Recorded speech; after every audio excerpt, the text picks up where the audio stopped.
Fuck off, Bradley. For fuck's sake, Mick. Hi, I'm Brad. And I'm Mick. This is Walking the Walk, Talking the Talk. Today we're out in Daisy Nut Country Park, heading up towards Artshead Pike, and this is basically where it all started for us. Not the podcast, just us. First proper conversations, first time anything real started to land. Yeah, we could dress it up and say that this is all planned and that this is part of it, but the truth is, we couldn't get into where we normally do our recording for a few reasons outside of our control.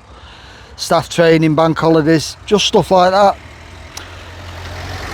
The sort of stuff that used to make us think, fuck it, and then we'd just fuck off.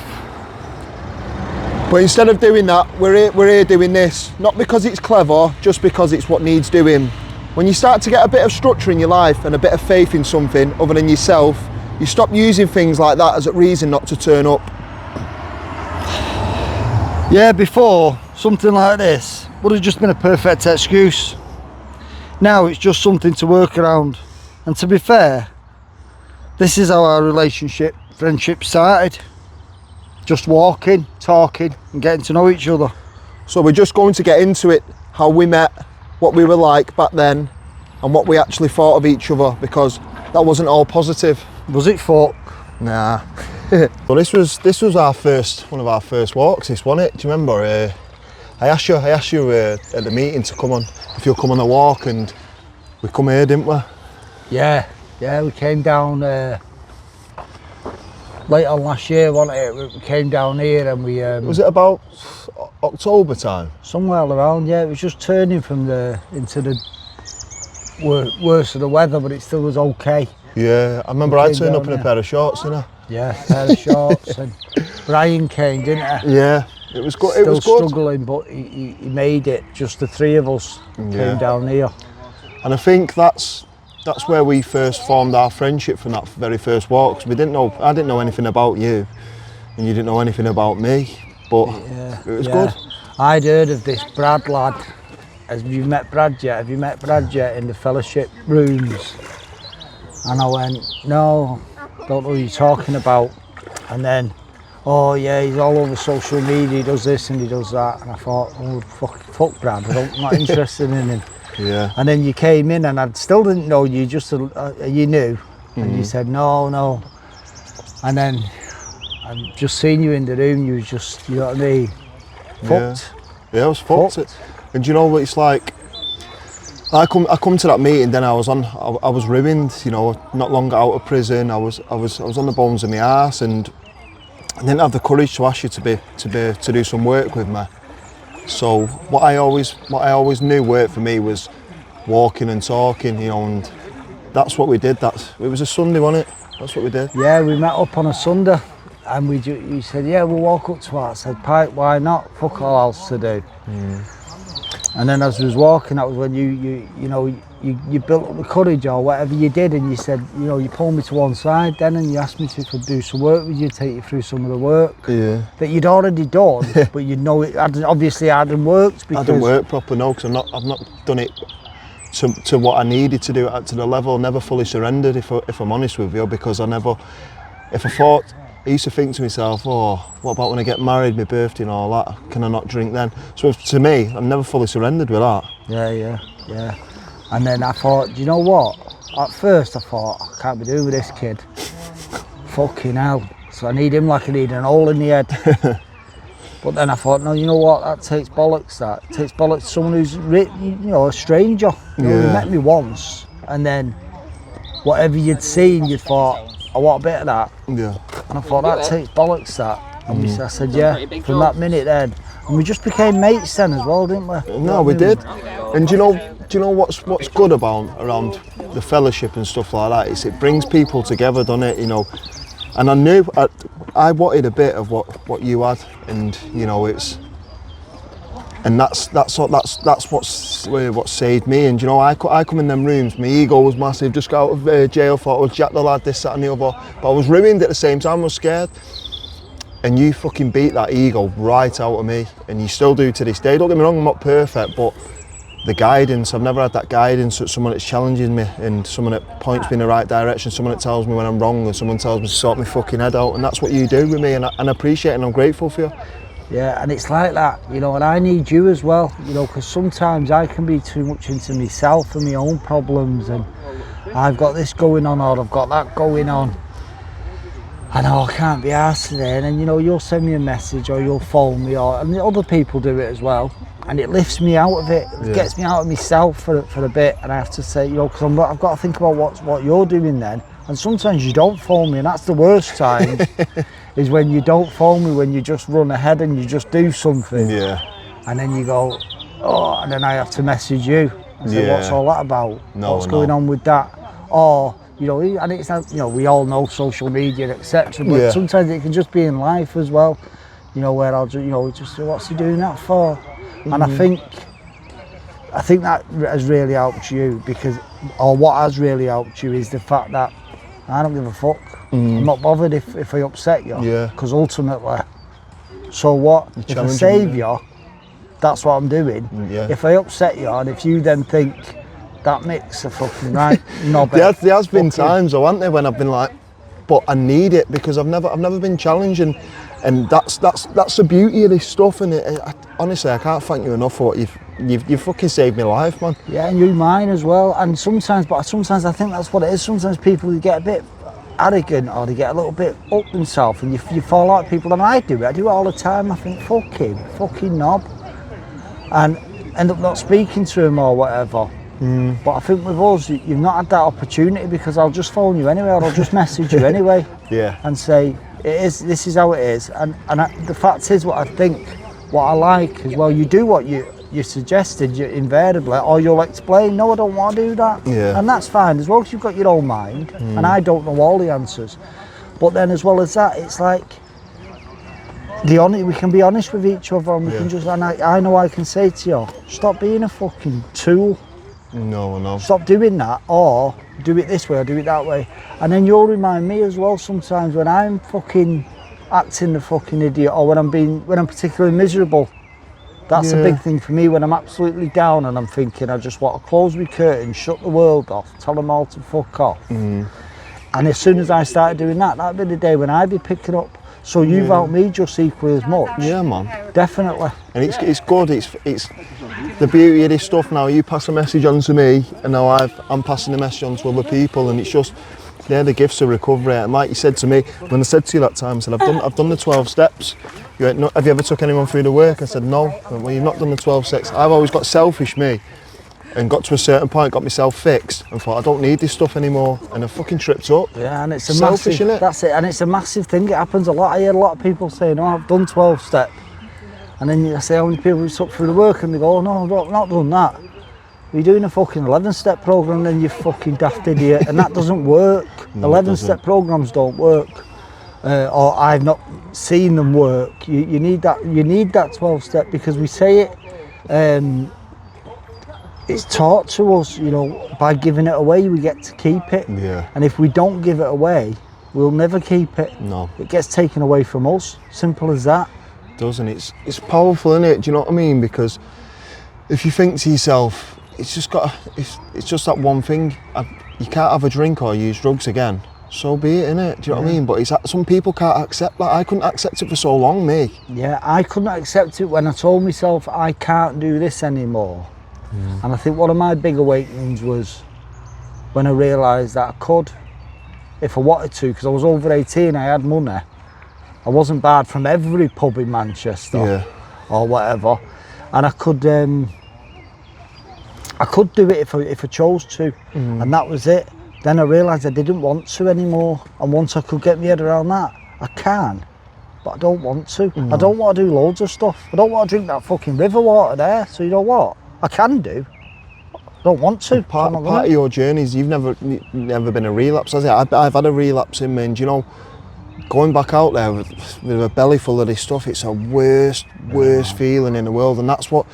Oh, it's just, I can't explain to you the pain, because you know you shouldn't be doing it, but you're doing it, and you have more to try and block it out, and then it's worse, in it, and yeah, and that's it. And I say it all the time. I can't help everybody. No.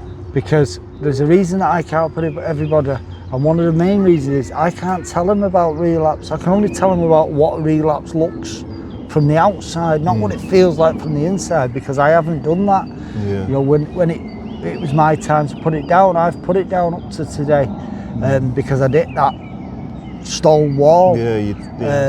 But so that's why I need you as well, because you'll know that I'm going to come across new people are going to come to me over the years, and they're going to be saying to me, well, what did you do if you relapsed there? And I won't have the answers to that, but then I can say, do you know what, I can reach out to my mate, and I can ask my mate, I can ask this lad, and that's what we've got such a good relationship with each other, and it's mad, isn't it, you know, that we've come across people through this stuff, and I love it, mate. It's mad, innit? You come across people in your life for a reason. I think we come across each other for a reason, didn't we? Definitely. 100%. Definitely, you know, you're closer to me fucking son's age than you are mine. And, you know, I used to always look at lads exactly like you and think, fucking, I think he's got it all going on. Fuck me, wait until he sees me in a minute when I can run up behind him with a fucking snooker ball in the sock. Or something like that. That was my only attitude towards people. Or thinking, what are you going on about? You're only 20 odd. What do you know? Oh, fuck all about fuck all. And there's me, I didn't know shit from clay myself. No. But I thought I did. And you're teaching me so much more, you know, when we're doing this now. Another venture for us, which is, I think it's brought us even closer together as well. And it's like walking, it's good, innit? You know, the amount of people we get on these walks as well. And the amount of people that just want to better themselves, innit? You know, they want what we've got, and do you know what I mean? It's free, innit? Yeah. It's free stuff. And it's not like, you know, we can talk about recovery and our demons, and I never make I don't hide away from it or anything that I'm in recovery and I was a mad alcoholic, mad drug addict, etc. But not everybody is. Yeah. You know, a lot of people come on our walks are not. But the mindfulness that our program's taught us, it's transferable. It can 100%. Be transferred to so many other things. I've said it, you've heard me say it loads of times. Never mind algebra or fucking Pythagoras.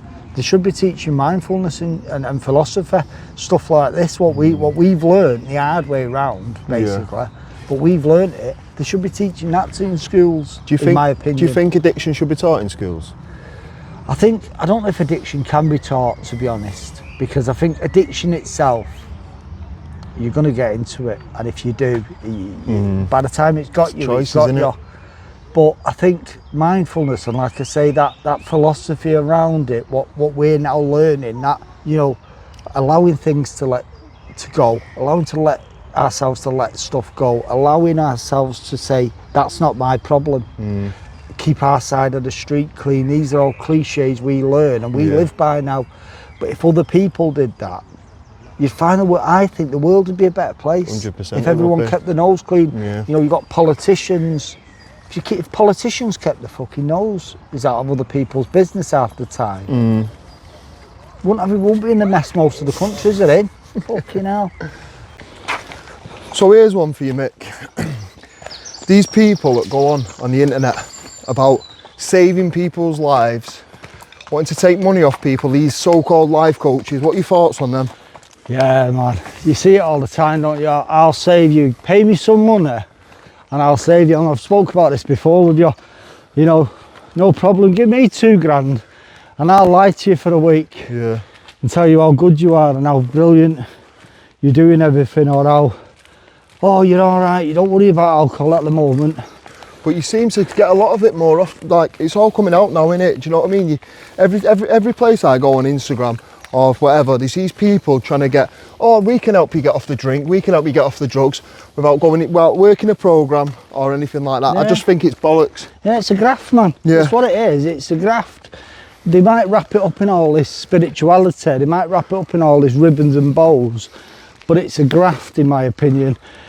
You're giving some people false hope that their problems, whether that be addiction to drugs or alcoholism or whatever it is, that just by doing this, and you know what it is? It's playing to their weaknesses. Because as addicts, we know we love a shortcut. Yeah, we do. We love a shortcut. Yeah. There's a problem. I know what'll solve that. I'll go and take some drugs. I'll go and have a drink. Mad. Oh yeah, I've got a toothache. Doctor says take some ibuprofen. No, I'll get some fucking pre-gabs. Yeah. That's what I'll have, because that gets rid of it. Yeah. And that's what they're doing. They're playing to that weakness. But do you not reckon it's... I think it's insulting to people that work a programme with people that have put the graft in to actually get where they are. And 9 times out of 10, these people aren't in recovery. And they're fucking demanding, oh, we can change your life around, we can help you. This is what we did. They're not in recovery, them people. Yeah, well, and this is the beauty of what we're doing. Yeah. Because we've stood in the fire, man. Yeah. I won't tell you anything Yeah. that I've not done, or that I've not, do you know what I mean? I don't have a history of. Yeah. Because I've like I say, I've stood in the fire with you. Yeah. A lot of these fuckers, and I'll call them that, fucking, they're just out there just robbing. Yeah, just trying to make a few quid. I don't knock people for trying to make a few quid, but not with people's life on the line. For people who are vulnerable. Yeah. And we know how serious it is to be addicted. Of course. Because you give someone that bit of false hope, they think, oh, all right then, well, I must be cured now. Yeah. I'm all right, I've just paid out 5 grand to Sheila or whoever the fuck it is that's teaching him. And then they go back out there. Some of those people will die. Yeah. That's what'll happen. Yeah. They'll die either by their own hands through psychosis. And do you reckon them people have got a guilty conscience if they do? Fuck. No. Don't care. Because it's a graft. It is. Because that's all it's about. Yeah. And it's just, it's mad. It really is mad that some people want to do that to other people. For me and for you, we know that we go to recovery meetings. We've worked a 12-step program. We do what we need to do. We need to surrender. Not, we'll teach you how to have 1 pint and then you go home. Because for me, if I'm an addict, I can't have 1 pint and go home. Yeah. Not a chance. It's that people, I hear it all the times in the rooms, people who think that they come into the fellowship because they think it teaches them how to successfully use alcohol or successfully use cocaine or whatever. The fact is, people like me, if you're an addict of my type, we can't sensibly use, sensibly drink. I can't drink like a gentleman because I want all of it, and that's part of my condition. Yeah. So therefore, because I want all of it, I can't have any of it. Because we're greedy bastards, aren't Yeah. And you know what? I've said it. Fucking hell, pay me your money then. If you want to pay someone 5 bags, give me 5 bags and I'll talk bullshit to you. Or, what's better, come and have a seat next to me. Yeah. Come and sit down next to me. And if you've got it at the end, throw a quid into a fucking pot and say, thank you.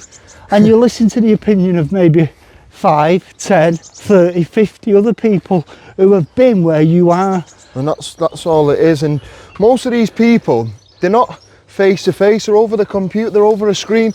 I'm not being funny, you can't connect with somebody over a fucking screen. And do you know what I mean? You've got to, if you want to get what we've got, if you want to put the work in we've put in, you need to do what we've done. Do you know what I mean? And obviously it's recovery's not easy, but it's fucking worth it, man. Yeah, and it's simple. Do you know what I mean? If you're okay, just having somebody tell you that everything's okay, I'll save you some money now.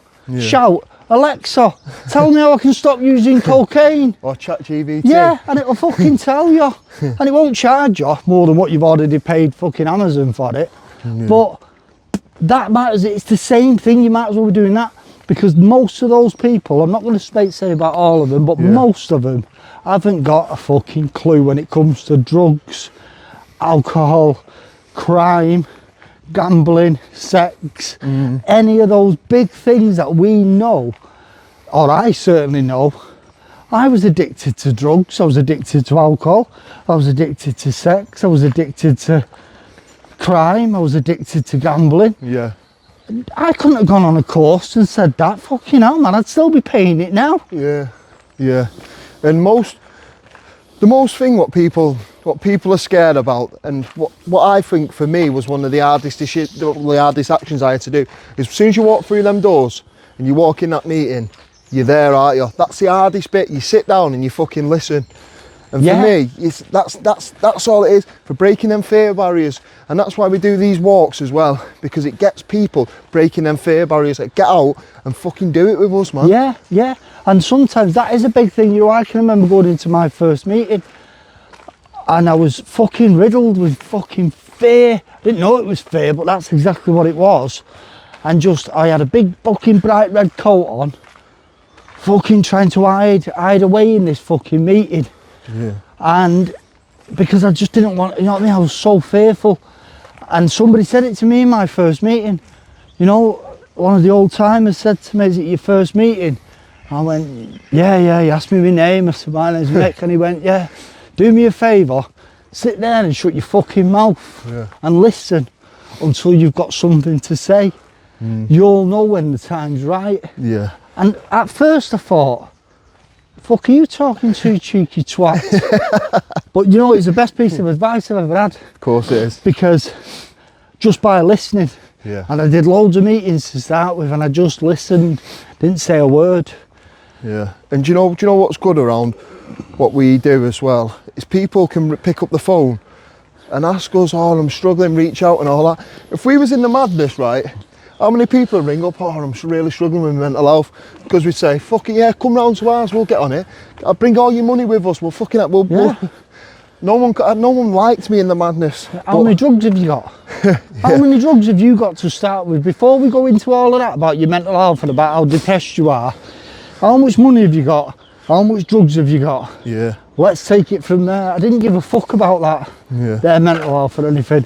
And what I love now about these walks is, like, you know, like that when I said about going into that first meeting, doing this, it can break the barriers to that. Of course it can. Because you can already meet people, just walk next to them. And you don't know them from a fucking Adam. But you say, oh, I'm really struggling at the moment. And then the person next to you says, well, you know what, I've struggled. I've done this and I've done that. Why don't you come to a meeting with me? Yeah. And it breaks down that initial barrier because you're not walking in on your own. Yeah, it's good that it is. And you know what's so rewarding when you see people come in, listen, and they come back and you start seeing them start to get well. How rewarding is that? Do you know what I mean? It's the best feeling in the world, and I say it all the time. I say, you know, when newcomers come to meeting us, and I say to them at the end, it's brilliant to see you at your first meeting. Yeah. Be even better to see you at your second. Yeah, that's true that you do say that. Because that's when it counts, really. You know, the first meeting, that's when you get all that anxiety and you get all that. Yeah. It is a bad feeling though, isn't it? It's awful. Yeah.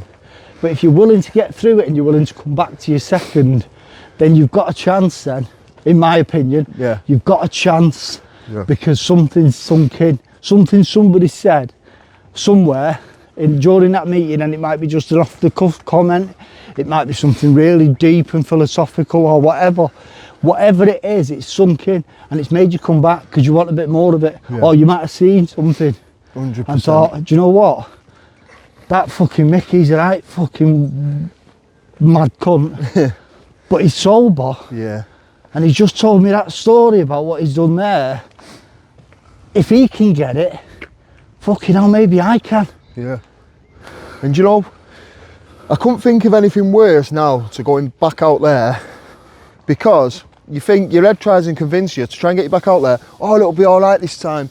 It's not. We'll go back to where we was, hit that window, paranoid, being a freak of nature, just lying to everyone. And you know, that's what you've got to get into your head. The grass is never greener, and when you go back to that, it's not. It's worse. And having a belly full of recovery and stuff like that, it'll never ever get better, because you know, the minute you think, you know, when people reach out and they say, oh, I think I've got a problem this, that and the other, I'm struggling. If you think you've got a problem, then you've got a problem, haven't you? Do you know what I mean? If you're out for days, you're spending all your money, spending all your child maintenance, all your fucking whatever, your PIP, your jobs and everything.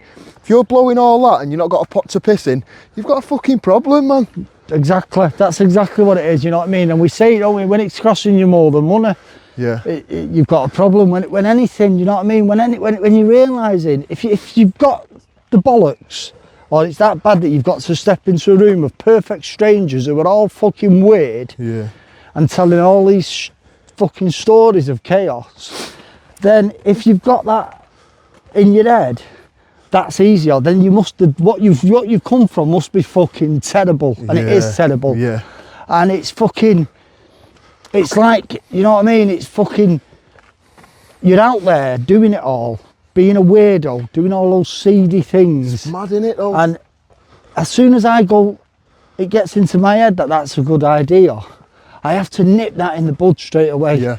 Because it's never has been a good idea. Never. I've got fucking hell, since my first drink, 30 fucking odd years, 37 years or whatever of fucking experience telling me that it's never a good idea. No.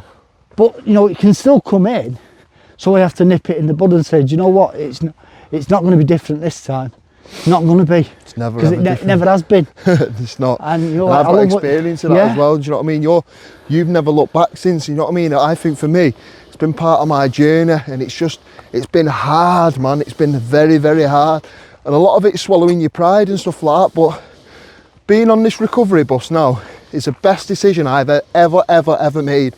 Do you know what I mean? My life is brilliant, and don't get me wrong, I have my bad days and all that, but to where I was to where we are now, it's mad, innit? It's mad. Could you ever picture yourself helping people, taking someone through a book, reading a book to someone, guiding them on the right path like what you've done with me? Oh, good fuck. I didn't even think, even when I was doing the work, and I'd done the work, and do you know what I mean? I didn't know my sponsor was the type of person. He never told me what step I was on. Yeah. He just had me going through it and just keep on going over it and kept on bollocking me every time I asked him. And so it never even entered my head until somebody said to me, Mick, can you take me through the work? Aye, toot in.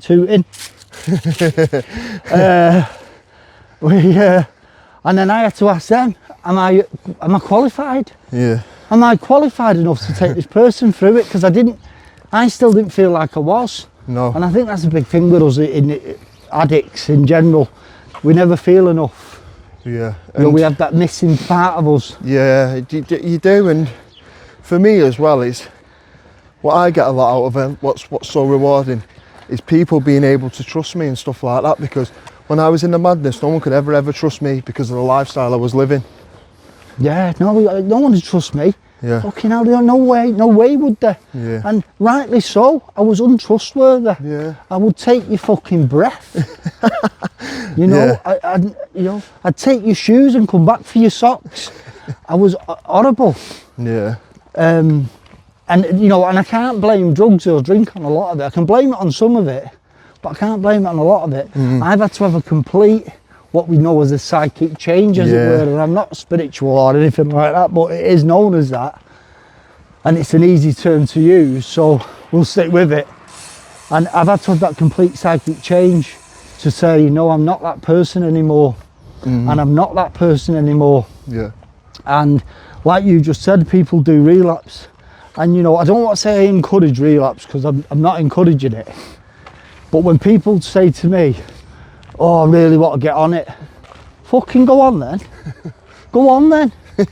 That's my best advice to them. Yeah. Because I can't tell them what it's going to end up looking like. No. I know what it's probably going to look like, but go on. And maybe they'll be the first person, whoever goes back out there and then cracks the code, plugs into the matrix and says, now I can drink successfully. Do you want me to, I'll tell you something mad what I did, right? So, like last year, no, when was it? 2024, sorry. I thought, right, I don't need the meetings, I know what I need to be doing. I went to a few meetings, don't get me wrong. Didn't have a sponsor or anything. So I thought, someone said to me, why don't you go and get the implant in Ireland? An alcohol implant. So the minute you touch alcohol, if you try and touch it, you'll be sick, violently sick. So I thought, do you know what? I fucking will do. Paid 800 quid for this implant, went over to Ireland to have it done, come back. And fucking that was the insanity of it. I was trusting all that in my, and it was bollocks. I had a drink fucking 8 months later. Yeah. And it didn't even work. Yeah. Do you know what I mean? Load of shit, you know what I It's mean? bollocks. The only stuff that was going to keep me well is this stuff what we do. No implant. Hey, okay. And in 2018, before I went to rehab, I fucking got hypnotised. Hypnotised. I thought, fucking hell, it's all right. On my way home, went to the pub and fucking had a line. Yeah, exactly. you know, and people sell us all this stuff, and we believe it. It goes it. back to what we were speaking about before. Yeah, we believe it though, because you know, we're desperate. If anyone had told me, turning up in a fucking presbytery of a church in January 24, sitting with a load of people who I didn't know, of all different backgrounds, school teachers to fucking gangsters, would eventually, and listening to them, just listening to their honesty, would eventually bring me to where I am today. I would have gone, fuck off, you're off your nut. I know more, I knew better. But then I was that desperate at that time that I thought, well, what have I got to lose? If someone had said to me, go and get an implant, oh yeah, no problem, I'll go and get implants. I'll go and get this, I'll go and get that. Pay thousands, and this is, like you said, it's going right back to those people who were picking on the vulnerabilities of addicts, of people who are confused, and just, you know, even saying the word addict can be painful, can be really painful for some people to say the word. Right, so we finally made it to Artshead Pike, eh? Yes, man, we got up here. Yeah, it's a good little walk in it, man. It's brilliant to get out and about, but this to be local as well. What do you reckon to this, man? Right on our doorstep, really, and a place sometimes a lot of people take it for granted. I think I certainly did. You know, when I was in the chaos, definitely. Never even considered Artshead Pike, and if anyone had said to me, do you want to go for a walk to Artshead Pike, I would have had them fucking sectioned. I would have said, no chance, are you mad? What for? That would used to be my attitude. What for? What will we do when we get there? Well, we'll turn around and walk home. Well, all right, now I'll wait for you here. That used to be my attitude, but yeah. It's mad because you said that used to be a sweet shop as well, didn't you? Yeah, when I was a kid, yeah, there used to be a sweet shop. We didn't come up here very often. No, I wouldn't come all the way up. Getting on. But we did used to come up here because obviously there was a bit, you could do a bit of fucking shoplifting in there as well. Keep your woman occupied and then take your jelly babies. But yeah, but you know what I mean? We came up here as teenagers more often than not, usually in a stolen car as well. No, I know. Drive up here and get up to all sorts of skullduggery and fucking glue sniffing and gas sniffing and fuck knows, and then rag a car all the way back to Failsworth again and set fire to it. You know, like I come up here on New Year, mate, to what I've like just been saying, to watch the fireworks. Jesus, it's freezing cold, I had my bins on, raining, I couldn't see, I was freezing. I thought, nah, I won't be doing that again. Good experience, but never again. Yeah, it's better now, innit, this time, this weather, you can't beat that. I mean, look at that, you've got Town there. Oldham there, innit? Oldham's over there. You know, it's everything. There's one thing it's missing though, like a shop where you can get a drink. Yeah, if somebody, that's a business a normal opportunity. Drink, not an alcoholic drink, a normal drink. There's a business opportunity for some of you philanthropists out there, or whatever you call them. Open a shop back up here again, get onto Tameside Council or Oldham Council and say, can we open a shop so that Brad and Mick can get a bottle of pop when they're up on the top of a fucking hill. But we have had a good discussion today, haven't we? We cleared a lot of things, you know what I mean? Our journey, how we met each other, you know, things that piss us off as well, do you know what I mean? When reality of stuff, what we're doing is, it'll help so many people, won't it? Getting a message out there. These walks, honestly, these walks are amazing, aren't they? Walking is, for me, it's one of the best things, and I always say, in the morning, I don't want to do it. I didn't want to do it this morning.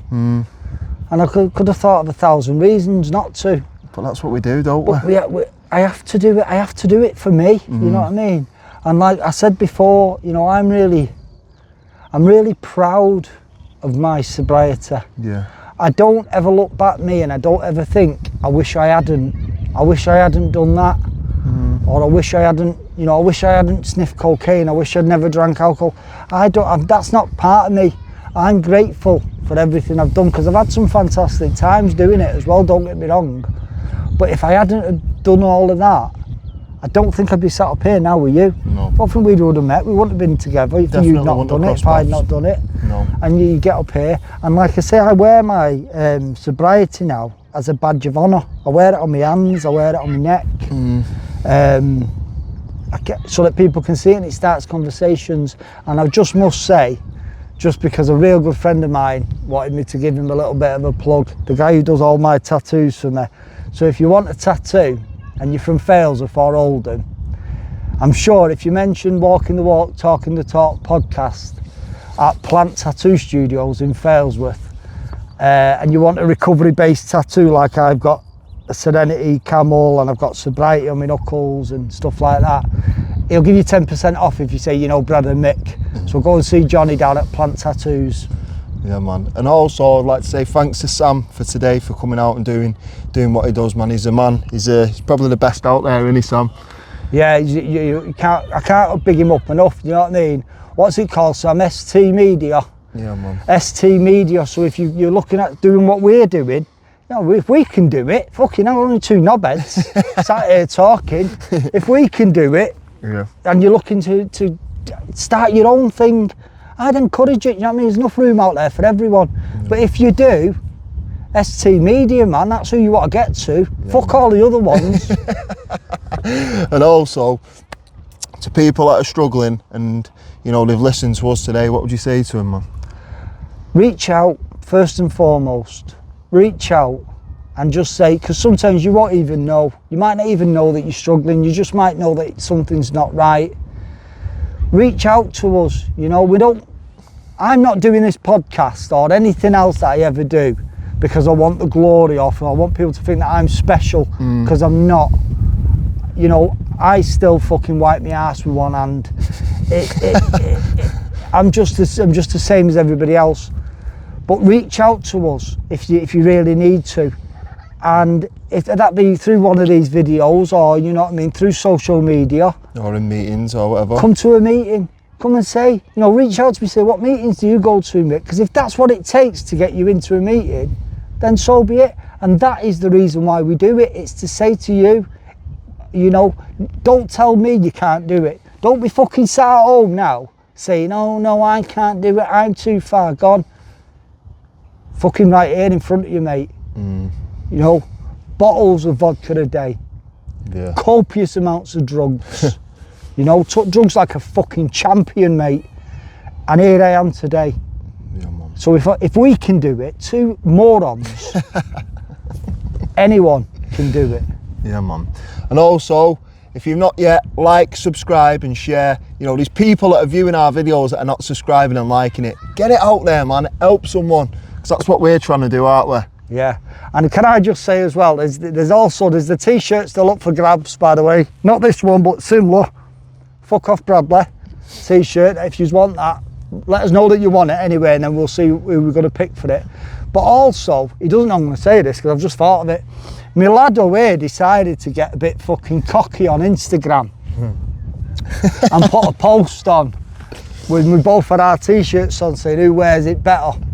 Winner has to do loser has to do something stupid, wasn't it? Yeah. So, guess who lost? Forgot about that. Yeah.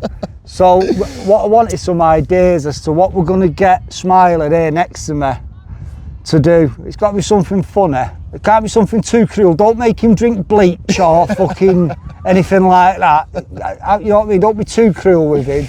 Wow. But let's think of something that's a little bit different and that's going to maybe take him down a peg or two. Cheers, everyone. Right, everyone, as most of you know, what we do on here, every podcast we do, what gets on Mick's tits. So this week, what gets on your tits, Mick? What gets on my tits? We were speaking a bit about them before when we said about life coaches. Yeah. But one step further than that is people who are just so fake, so full of fucking shit that they pretend that there's something that they're not, just in order to get somewhere. Arseholes. It's these people who make commitments and then don't follow it through. Yeah. Or, do you know what I mean? They'll say, yeah, well, I'll do a deal with you, and then they won't keep that fucking promise. Those fuckers.